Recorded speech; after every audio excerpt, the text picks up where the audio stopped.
पाटिल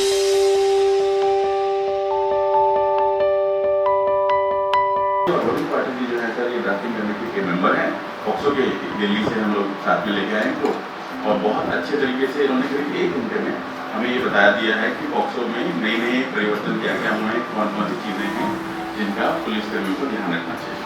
और एक और बधाई मैं आपको देना चाहता हूँ, उसके बाद निवेदन करूँगा कि हम अपना वक्तव्य रखें कि चार्जशीट दाखिल करने के मामले में इन्होंने एक आंकड़ा हमें दिया है सर, और वो ये कहता है कि भारतवर्ष में 60% है और आप में 64% है, यानी कि पुलिस का जो काम है वो डेटा भी अब हमारा राष्ट्रीय स्तर पर गया है। नेचर ऑफ क्राइम के हिसाब से अगर आप लोग बताए रखेंगे तो लेकिन पॉक्सो जब आ जाता है तो आप लोगों को विशेष ध्यान देना रहेगा, क्योंकि पॉक्सो की टाइमलाइन तय होगी, 60 डेज में ट्रायल स्टार्ट होना है ना। इसके बारे में जानकारी होगी, जेडब्ल्यू और चाइल्ड प्रोटेक्शन ऑफिसर यहाँ पर अवेलेबल हैं। तो ये बेसिकली डील करता है बच्चों के साथ कोई सेक्सुअल ऑफेंस हुए हैं उस कानून को, मगर क्या ये चीज़ें या ये इस तरह का जो क्राइम है क्या वो आईपीसी या हमारे जो पहले से कानून 1860 से चला रहा है क्या उसमें सारी चीज़ें कवर नहीं होती थी? कानून के बारे में सोचा और लगभग उस समय आप लोगों को याद हो तो सत्यमेव जयते का एक एपिसोड आया था जिसमें सिर्फ इसी विषय पर पूरे टाइम बात की गई थी, और काफ़ी स्टेट गवर्नमेंट, राजस्थान हो, मध्य प्रदेश हो, कुछ स्टेट गवर्नमेंट ने इनिशिएटिव लिया कि हम अपने स्तर पे कानून लेकर आएंगे। भारत सरकार 2012 में ये कानून लेकर आई। 2012 के बाद 2019 में इसमें अमेंडमेंट किया गया। कठुआ और दिल्ली और कुछ इस तरह के गैंग रेप और रेप के इंसिडेंट हुए जिसमें पूरा देश हिला, और उसके बाद ये कानून लेकर आया गया।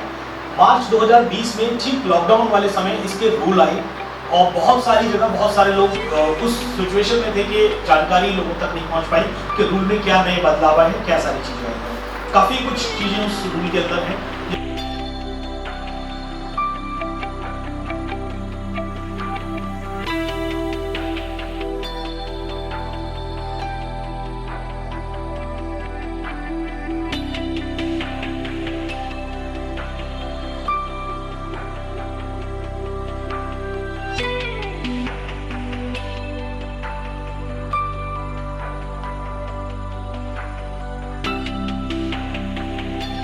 परिस्थिति क्या है खास तौर से बच्चों के विरुद्ध होने वाले अपराधों में।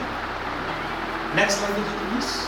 ये 2000 एनसीआरबी के आंकड़े और सारी चीज तो आई होप आप लोगों को पता होगी। आप सब लोग अपने डिस्ट्रिक्ट और थाने के आंकड़े एससीआरबी भेजते हैं और फिर एनसीआरबी को सारे आंकड़े वो जाते हैं, और आप सब लोगों का ही है जो नंबर यहाँ पर गया हुआ है।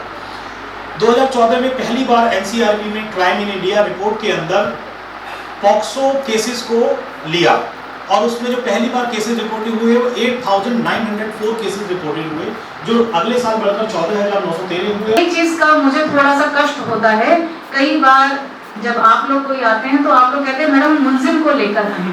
कृपया ये शब्द का प्रयोग ना करें, इंस्टेंट आप उसको बालकचारी कह दें, बालक कह दें, बच्चा कह दें, कुछ भी कह दें।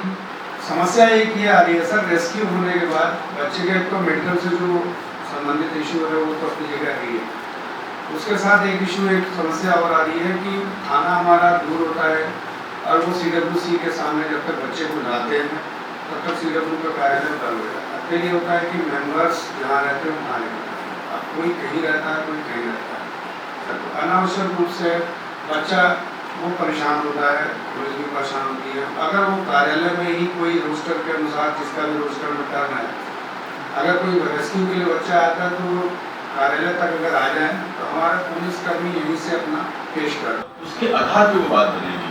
इसलिए जितनी सेक्शंस अभी हम यहाँ पे आप चर्चा करने वाले हैं वो बहुत इम्पोर्टेंट है। तो मैं एक केस देता हूँ, आप बताइएगा इसमें कौन सी धारा लगी, इसमें देखिए बताइएगा।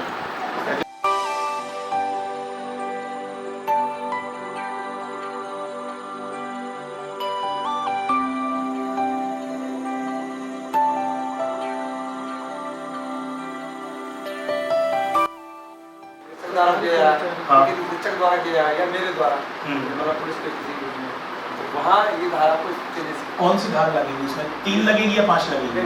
ये 3/4 तो आम के लिए हो गया, फिर 4/5, 5/6, 5/6। ठीक है, बिल्कुल सही। एक संवेदनशील मामला है सर, 17 तरह के 16 तरह के टेस्ट होते हैं पूरी मेडिकल किट है, हर एक रेप विक्टिम के लिए किट है, केवल यूज ही नहीं है उसका। आपने कॉम्बिंग करनी है, ब्यूटी केयर देखना है, आपने सलाइवा लेना है, आपने उसने कहा इंसर्ट किया है तो वो देखना है, आपने कहा कब कुछ खिलाया, मुझे नशा खिलाया तो वो चेक करना है। तो वो 17 तरह के टेस्ट हैं जो होते हैं। हो सकता है कि आपको आपने कह दिया कि नहीं है, हो सकता हो। CWC मेंबर्स संजय जी करोगी और प्रोसिक्यूशन विभाग से, मेडिकल विभाग से, लेबर साइड से चले गए और चाइल्ड लाइन और ये वन स्टॉप सेंटर्स।